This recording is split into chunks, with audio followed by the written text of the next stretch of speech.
یعنی کون سا ریکارڈ؟ وہ ریکارڈ پیداوار جس پہ خرچہ تو 2800 روپے سے لے کر 3000 روپے فی من ہوا ہے، بک وہ 2000 کی بھی نہیں رہی، تو اس پہ کون سی شاباش بنتی ہے؟ اور آپ کس چیز کا پھر کریڈٹ لے رہے ہیں؟ ذرا ڈرامہ چیک کریں۔ کہتے ہیں خراج تحسین پیش، گندم کے کاشتکاروں کو حکومت پنجاب کی جانب سے 1000 ٹریکٹر مفت دیے گئے۔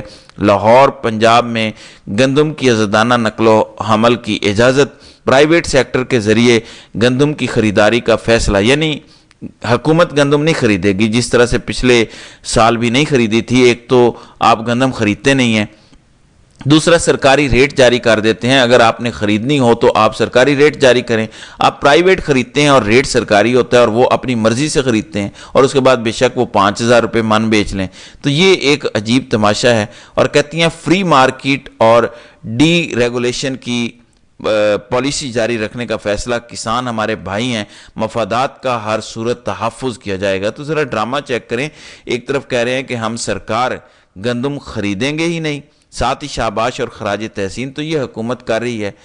دوسری جانب آج عالمی منڈی میں کیا ہوا؟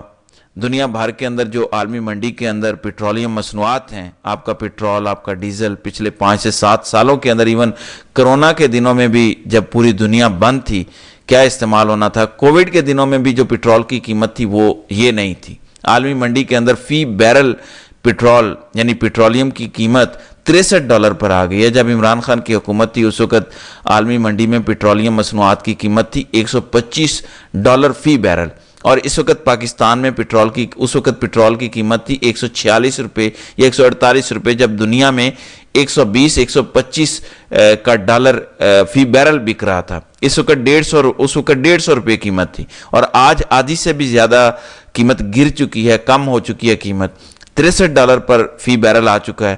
تو ہونا تو یہ چاہیے اس وقت پاکستان میں قیمت جو پیٹرول کی ہے وہ 150 کو آدھا کریں، 75 روپے کا لیٹر ہونا چاہیے، 80 کا ہونا چاہیے، یعنی 100 سے کم ہو، لیکن نہیں کیا جائے گا۔ اگر کسی نے ریلیف دیا بھی، 1 روپے کا 2 روپے کا ریلیف دے کے اربوں روپے کے اشتہارات پر وہ آپ کے ٹیکس کے پیسے اڑا دیں گے، تو یہ تماشا اور ڈرامہ ہے۔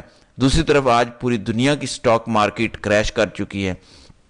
ٹرمپ نے جو ٹیرف لگایا ہے اس وجہ سے پوری دنیا میں احتجاج بھی ہو رہا ہے۔ اب یورپی یونین کی جانب سے ٹرمپ کو دیا گیا ہے سرپرائز۔ یورپی یونین نے جوابی وار کیا ہے ٹرمپ پر، اور انہوں نے امریکہ پر $28 ارب، یہ ایک بڑی رقم ہے، $28 ارب کا ٹیکس لگانے کا فیصلہ کیا ہے۔ جبکہ ہم نے کیا کیا ہے؟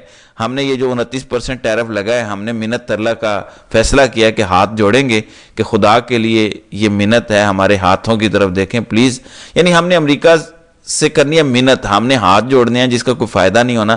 جبکہ باقی دنیا کیا کر رہی ہے کہ اگر تم لگا رہے ہو ٹیکس، ٹھیک ہے لگاؤ، ہم بھی تم پر ٹیکس لگاتے ہیں، جوابی وار کر رہی ہے۔ یورپی یونین نے یہ کیا ہے، حالانکہ یورپ اور امریکہ کا آپسی تعلق کہیں بہتر ہے، وہ نیٹو کا حصہ ہیں، وہ مل کر دنیا چلاتے ہیں، لیکن انہوں نے جوابی وار کیا اور ہم جوابی ترلا اور منت کر رہے ہیں۔ اس کے علاوہ ہم کچھ کر بھی نہیں سکتے۔ اس کے علاوہ آج کل اسٹیبلشمنٹ کے ساتھ مذاکرات کے حوالے سے بے شمار دعوے سامنے آ رہے ہیں، رومرز بھی ہیں کہ پس پردہ کچھ چل رہا ہے۔ اس کے حوالے سے اینکر ہیں، صحافی ہیں آسمہ شیرازی، ان کی جانب سے اس بات کی تصدیق کی گئی ہے۔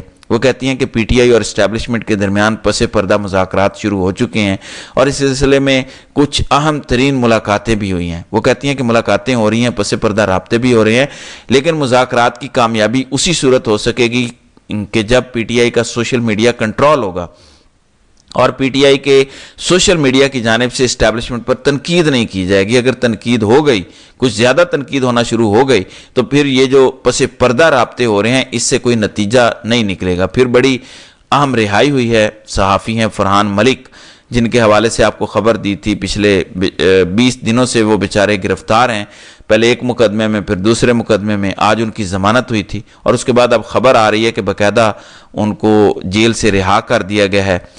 20 مارچ کو انہیں گرفتار کیا گیا تھا، اور آج 7 اپریل کو انہیں جیل سے رہا کر دیا گیا، تو یہ ایک بڑی پیش رفت ہے۔ بہرحال اب دیکھنا یہ ہوگا کہ آج علیمہ خان نے دھرنے کے اندر پی ٹی آئی کی کون کون سی قیادت شرکت کرتی ہے، اور اگر آج ملاقات نہیں کروائی جاتی تو کیا یہ دھرنے کی صورت میں جو چنگاری ہوگی یہ بھڑک پائے گی یا ادھر ہی ٹھوس ہو جائے گی؟ ظاہر ہے اس کے لیے انتظار کرنا ہوگا۔ علیمہ خان آج ملاقات کے لیے عمران خان سے جا رہی ہیں، تو دیکھتے ہیں کہ آگے ہوتا ہے کیا۔ تو ناظرین کرام، آپ کی اس ویڈیو کے حوالے سے کیا رائے ہے؟ آپ اپنی رائے کا اظہار کامنٹ سیکشن میں ضرور کیجیے گا۔